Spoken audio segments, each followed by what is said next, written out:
ನಿಂದು ಜಾಸ್ತಿ ಆಯ್ತು. ಆಚೆಯಿಂದ ಬಂದಿರೋ ದುಷ್ಟ ಏಲಿಯನ್ ನೀನು. ಯಾವುದೇ ಕಾರಣಕ್ಕೂ ಬರ್ತ್ಡೇ ಪಾರ್ಟಿನ ಹಾಳ್ ಮಾಡಕ್ಕೆ ಬಿಡಲ್ಲ. ನೀನ್ ಇಲ್ಲಿಂದ ಹೋಗೋ ಸಮಯ ಬಂದಿದೆ. ಇಲ್ಲ ಬುಲ್ಬಾ, ಇಲ್ಲ. ಹೋಗು ಇಲ್ಲಿಂದ. ಕೊನೆ ಸಲ ಹೇಳ್ತಿದೀನಿ, ಹೋಗ್ಬಿಡು.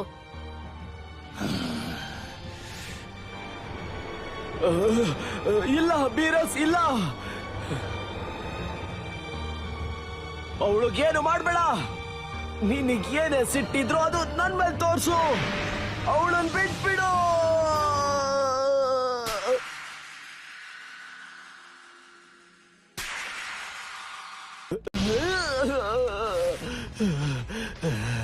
ಹೇಗ್ ಹೊಡ್ದೆ ನೀನು? ಅವಳ ಮೇಲೆ ಹೇಗ್ ಕೈ ಮಾಡ್ದೆ? ನೀನ್ ನನ್ನ ಹೆಂಡತಿ ಮೇಲೆ ಕೈ ಮಾಡಿದ್ದು ಅದು ನನಗೆ ಅವಮಾನ.